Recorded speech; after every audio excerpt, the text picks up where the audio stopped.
Today, we're diving into a day that sparks a lot of joy, connection, and actually a surprising amount of debate. We're talking about National Girlfriend's Day. And it might sound simple, right? But trust me, when you start digging, it gets way more complex and honestly pretty intriguing. Definitely more than just another calendar date. Yeah, it's not just about, flowers or whatever. There's this whole tapestry of meanings, sometimes even contradictory ones. Kind of like a really intense chat with your best friends, actually. Right. So for this deep dive, we've gathered quite a mix. We've got your glossy lifestyle articles, the ones full of gift ideas. Always. But also historical records, like tracing how the word girlfriend even came about. Which is fascinating in itself. Totally. And then we dove into some, let's say, very opinionated online forums. Think Reddit threads. Oh, boy. Yeah, people definitely don't hold back there, especially about what they call, quote, made-up bullshit days for consumer spending. You see that a lot. It's a real mix of views, gives you the full picture. So our mission today, let's unpack what National Girlfriend's Day really is. We'll explore all the ways people interpret it, try to figure out its origins, which is a story in itself, see how folks celebrate, or maybe even push back against it, and, what it all means for our relationships, platonic, romantic, all of it. I'm actually really curious to see where this goes. And we're here to help you, our listener, sort through all these layers. We want to give you the insights, help you spot those aha moments, and ultimately let you decide how you feel about it, how you might approach it. It's about getting informed, not just on the date, but on the whole culture around it. Okay, so let's start right at the beginning. The absolute basics. What is National Girlfriend's Day? And maybe even more confusingly, when is it? Because turns out that's not so simple either. Right. There's a twist immediately. Yeah. The date you mostly see everywhere, the one on calendars and in articles, is August 1st. That's kind of the main one. That's the one people generally recognize, yeah. But when we looked into it, we found another date floating around, February 13th. Ah, yes. Valentine's Day adjacent. Exactly. It's often seen as like a romantic lead up to Valentine's Day the next day. A little warm-up act. Pretty much. Yeah. So right off the bat, 2 different dates, which kind of tells you this isn't going to be straightforward. It hints at the complexity, definitely. But the what part is even more interesting, I think. It's all about the word girlfriend itself. See, the original idea, especially for the August 1st date, seems to be about honoring female friendships, platonic ones, your gal pals, your ride or die crew, sisters, moms, cousins, colleagues. Those super close female friends. It's about celebrating that sisterhood, that non-romantic support network. Right. The unique bond. And this is where the history gets really cool. That word girlfriend, it first showed up way back in 1859. Wow, that far back. Yeah. And if you look it up in, say, Merriam-Webster historically, its first meaning was basically female friends. Plural. A group. So like a posse. Kind of, yeah. Companions, confidants. It wasn't about one specific romantic partner, that romantic meaning. It didn't really take hold until like the roaring 1920s. Okay. With all the societal changes, women's independence growing, and the whole concept of dating becoming a thing. That makes sense. So that term, girlfriend, started meaning a girlfriend, a romantic partner. And understanding that shift is key. It's a real aha moment. It shows how our whole idea of relationships changed and why this one holiday has this built-in tension. And that's exactly where the confusion and honestly a lot of the arguments today come from, isn't it? Precisely. Is this day for your best friend, your sister, or is it for your romantic partner? Some sources are adamant it's platonic only, the gal pal thing. Right, I saw that.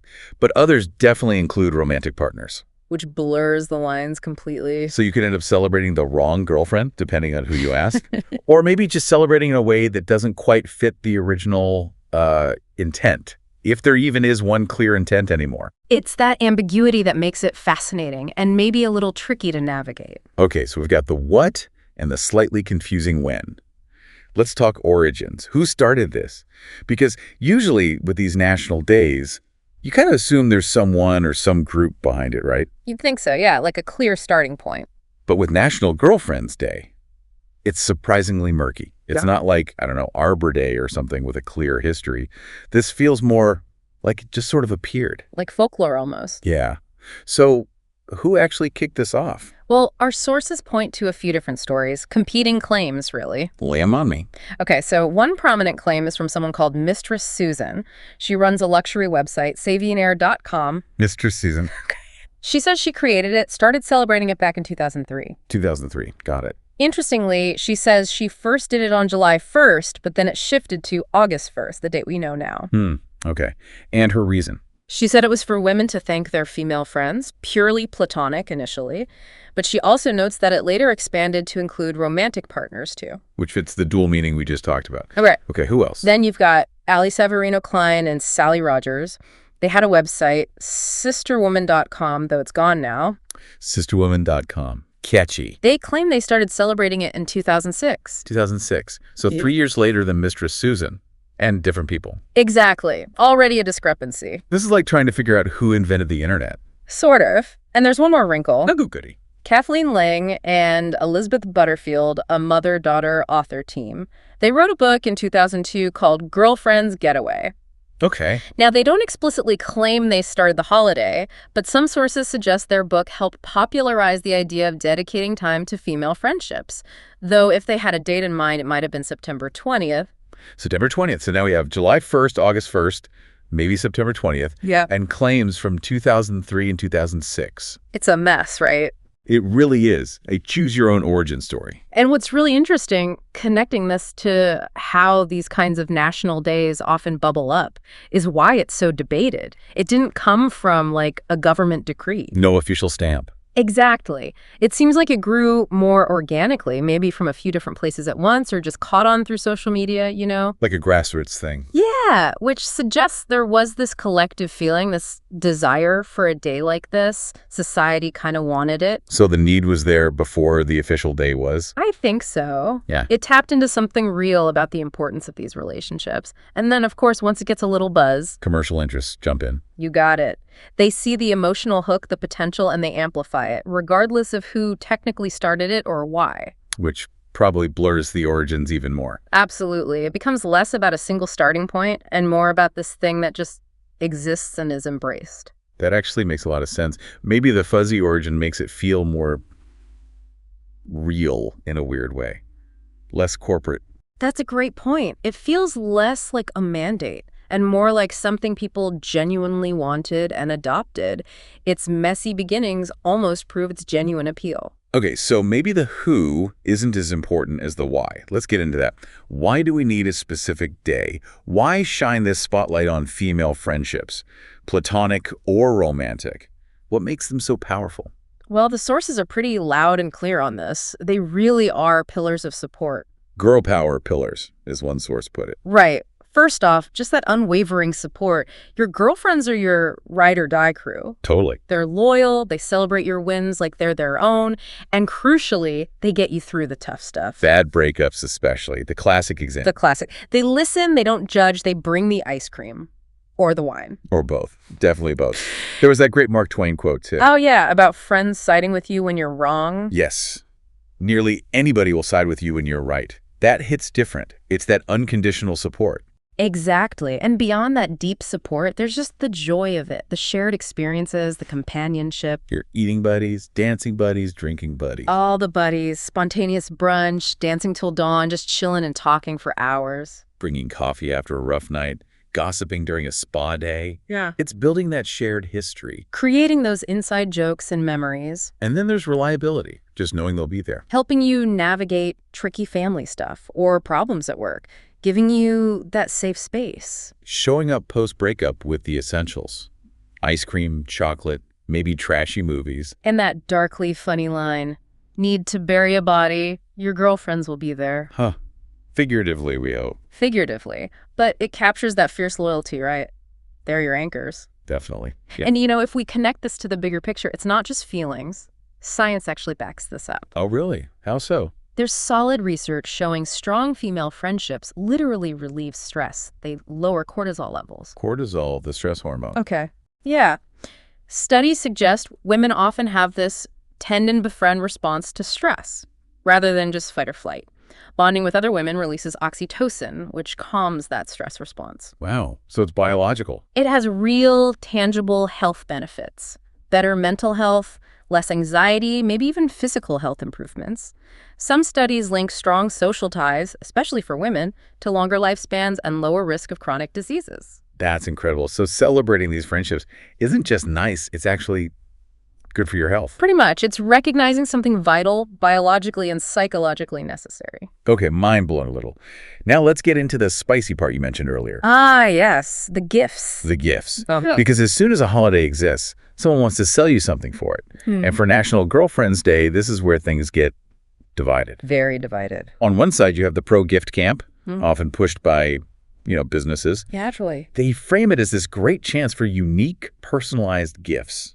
Not just any old thing. Gotta make it special. Right. Things that let her carry a piece of your love. So, personalized clothes, hoodies with an inside joke, tote bags from a trip, custom hats. Wearable memories? Exactly. Or custom photo books, digital frames showing shared moments, Always popular. personalized art, 2 prints, canvas, custom illustrations of you guys. Capturing a moment. Tech stuff gets personalized too. Phone cases, earbuds, maybe a smartwatch. And the classic pamper hamper. Scented candles, bath bombs, plush towels, cozy robes, maybe monogrammed for extra fancy points. The ultimate indulgence package. The idea is a thoughtful, tangible gift, especially customized, shows you really care. It's a lasting I symbol. love the argument, yeah. But then you hit the online forums, Reddit, and whoa. Here comes the backlash. Big time. The anti-consumption crowd gets really vocal. People are genuinely frustrated, calling it, again, made-up bullshit days for more consumer spending. You hear that exact phrase a lot. Complaining about cheap trinkets from China, seeing it purely as a sales holiday cooked up at corporations. The cynicism is strong. Totally. Like, what even is National Girlfriend Day? Implying it's just fake. And this really brings up a core tension, doesn't it? The spirit of celebration versus just buying stuff. Can genuine appreciation really fit with these commercialized holidays?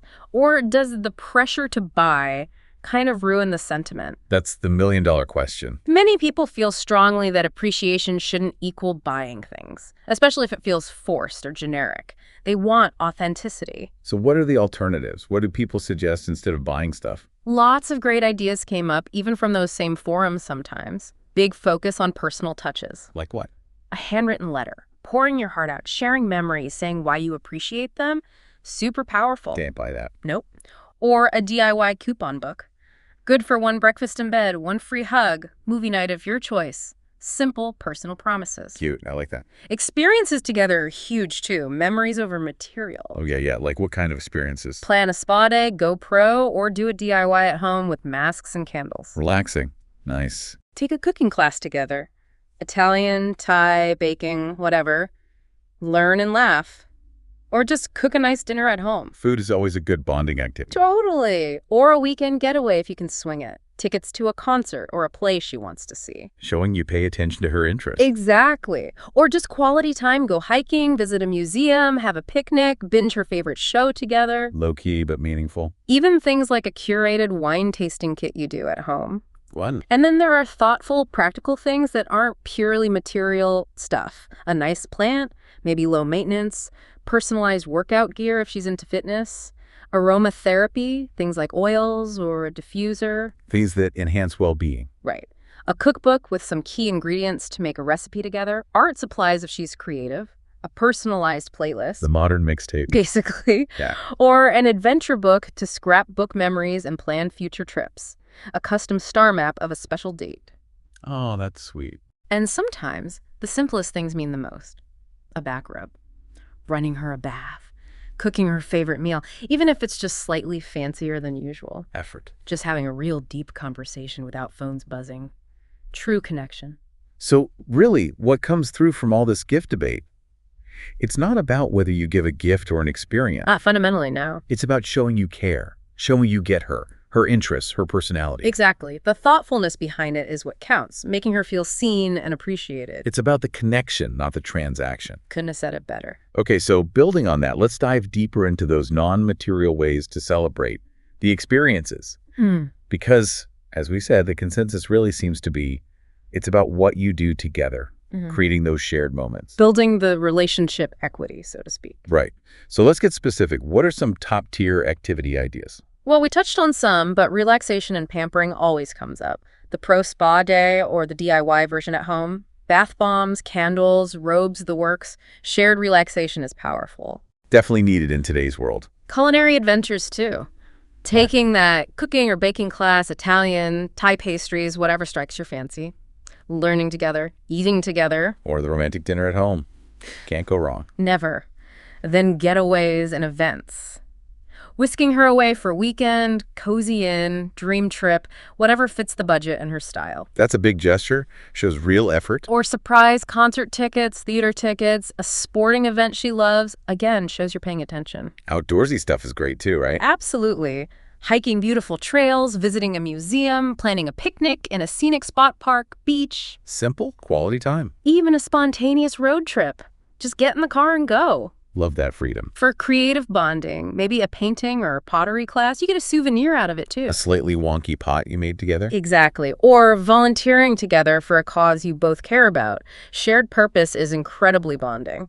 That's a really meaningful one. And then there's just good old-fashioned at-home fun. Host a movie marathon. Those gal pal movies we mentioned. Wine Country, Steel Magnolias, Mamma Mia, Bridesmaids. Clueless, Sisterhood of the Traveling Pants. So many classics. Perfect for a cozy night in. Or just a pajama party. Snacks, comfy clothes, gossip. Sometimes that's all you need. Just chilling out together. Exactly. Being comfortable, authentic, connected in your own space. What's so clear, looking across all these ideas, Is that relentless focus on making memories, right? totally strengthening the bond through doing things together, not just acquiring things. Whether it's a fancy article suggesting a getaway or a Reddit thread saying just hang out, the core message is the same.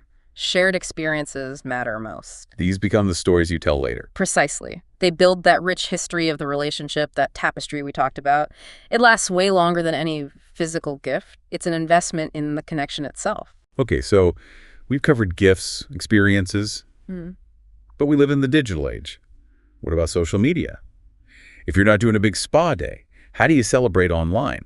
Because let's be real, for a lot of people, if it's not on Insta. Did it even happen? Yeah, it's a big part of how we acknowledge things now. So Instagram ideas, what works? The classic is a heartfelt tribute post. Good photo, sincere caption. Talk about why you appreciate her, share a memory. Use the hashtag National Girlfriend's Day. Simple, effective. Okay, standard but solid. What else? A collage of memories. Use an app like Canva, pick 8-10 great photos, maybe theme it funny moments, travel pics, add a nostalgic caption. Visually nice, tells a story. Or a video. An Instagram reel. Short clips, photos set to music that means something to you both. Dynamic, engaging. You could do a favorite things we do post.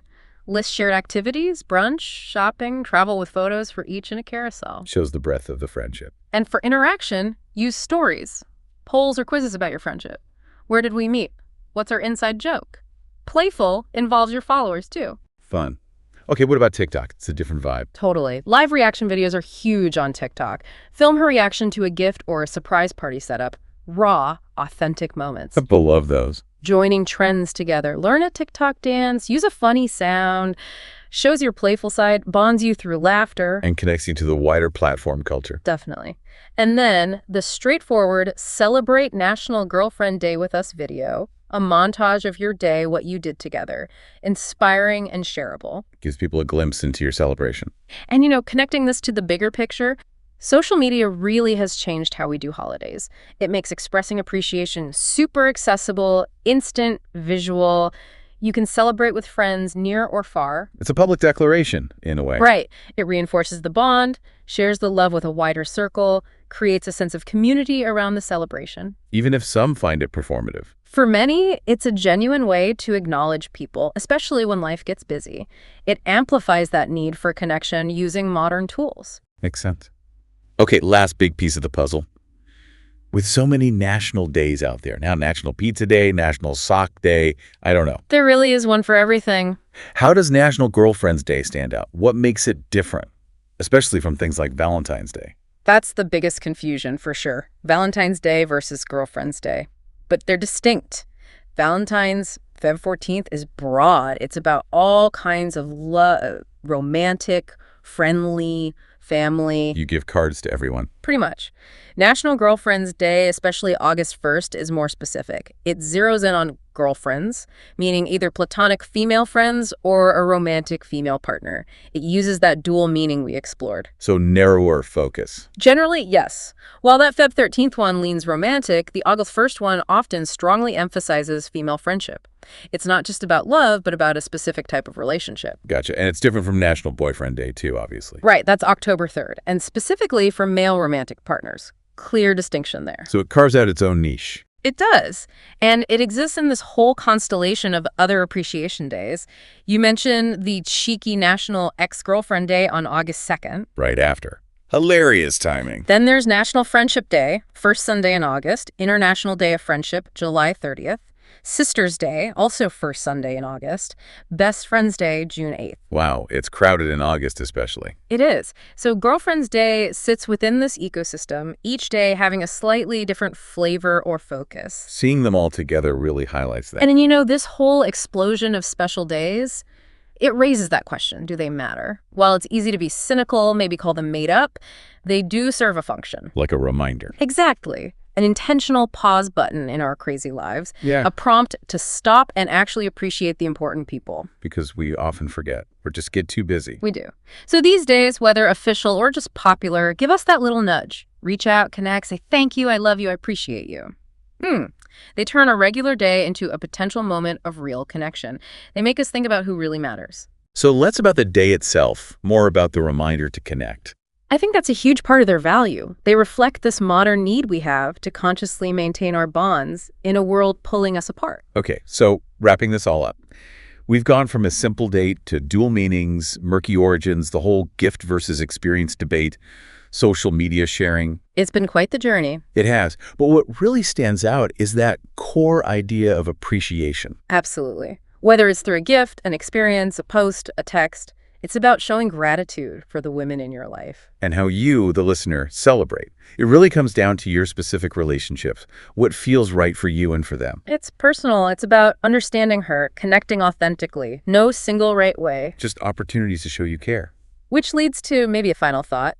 National Girlfriend's Day, with all its complexities, really invites you to think. What are the qualities you cherish most in the women around you? Friendship, love, support. And how can you celebrate those bonds consciously, intentionally, not just on August 1st, but like every day? Ooh, deep. I like it. Well, folks, that's our deep dive. If you didn't learn something today, at least admit we made you laugh or blush. Either way, hit play again.